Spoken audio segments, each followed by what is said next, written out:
So as we all knew going into this Chicago Raw, there was going to be this massive hashtag hijack Raw thing going around, and also with these rumors going around that CM Punk was going to return tonight, WWE pretty much knew going into Raw they would probably have a monster on their hands, and they would probably need to try and do the best to tame it. They knew they would have to knock the ball out of the park and play and control this crowd. And boy, have I got to give it to WWE.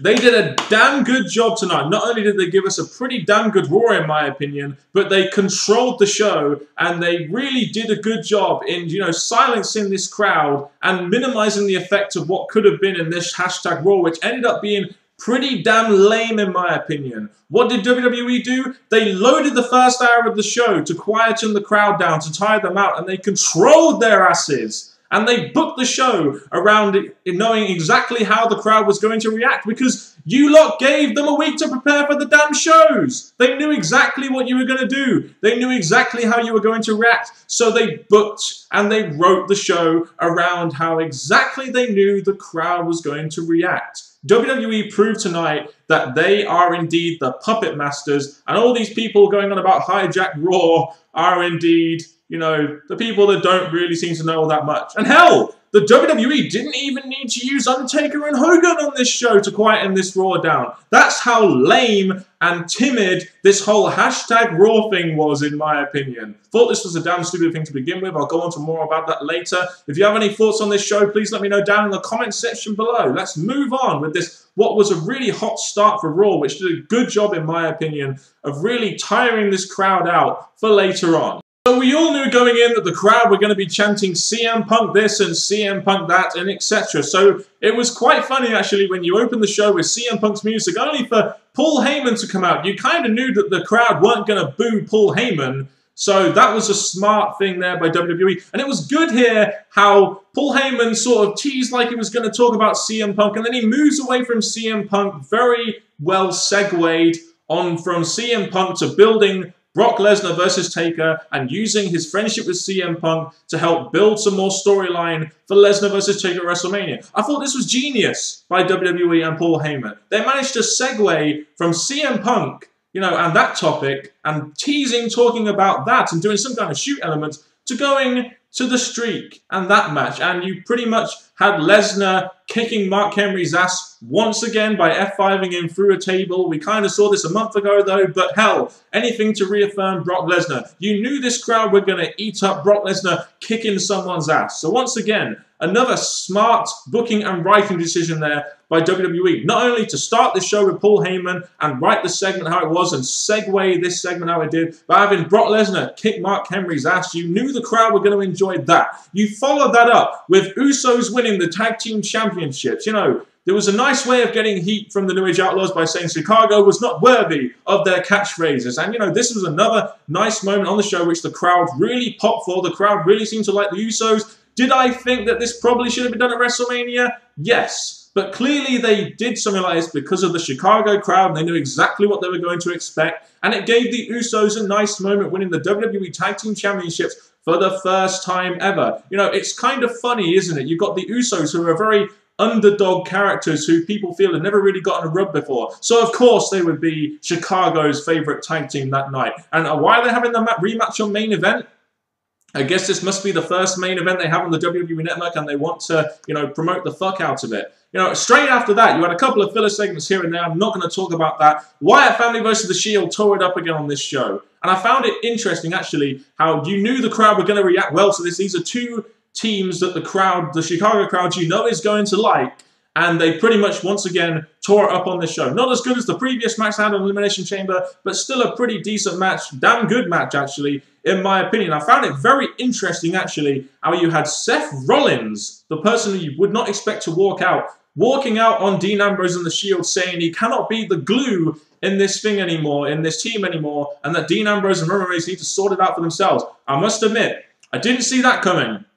That was an interesting swerve by WWE. And I really like how WWE are doing a very good job of giving the Shield members their own individual characters before they branch off onto their singles careers. Ambrose is quite clearly a loose cannon. Reigns is going to be a babyface powerhouse, and Rollins is like a Jeff Hardy-like risk-taking high flyer, as we saw in this match. A really good first hour, in my opinion, which did a damn good job of giving the crowd what they wanted up front, so they would go absolutely mad for it, get all the mad CM Punk chants, etc. out the way, so they'll probably be a little bit more tired for what was to come later on in the night. A really smart decision there. Preparation is key for WWE.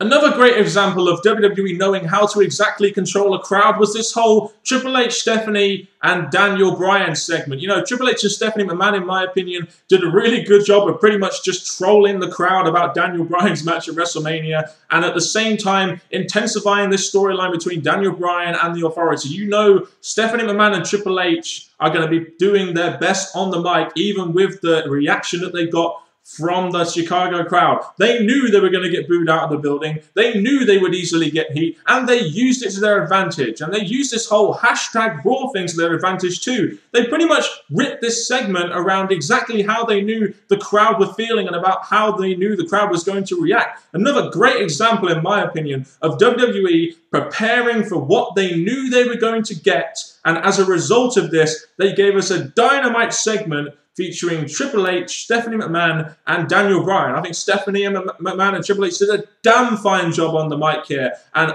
if they're going to go there with Triple H versus Daniel Bryan, which it looks like they may do, this segment did a really good job in, you know, really getting me hyped up for that match. Damn good segment here. Paul Bearer is now in the Hall of Fame. You knew the Chicago crowd were not going to be able to boo something like that. Paul Bearer deservedly goes into the Hall of Fame. I hope Undertaker inducts him. Damn good decision there by WWE. Also, did anyone else feel that in the Chicago crowd tonight, who were clearly going to be on Cesaro's side, that it would have been a great night to turn Cesaro face? He would have been instantly over, in my opinion. But I am quite happy with the way WWE are doing this Cesaro babyface turn, which what they should do, instead of just, you know, pandering to the Chicago crowd and doing it right there. They kind of teased it a little bit, and they're building up slowly, which I definitely think is better. This John Cena promo that they had, you know, there wasn't really anything new here. You know, Cena was kind of trying to pander to the crowd. You know, it was a pretty standard reaction for Cena. There was no real outrageous reaction or anything for Cena than what he's got in the past. So, all hell bent on this hijack Raw thing, which was kind of silly.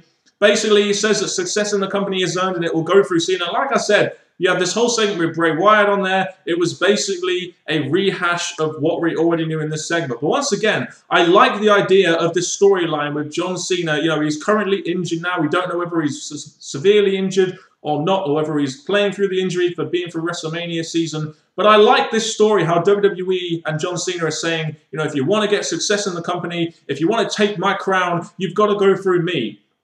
And that's exactly what Bray Wyatt is doing, and he played on that in his promo as well, you know, the people, etc.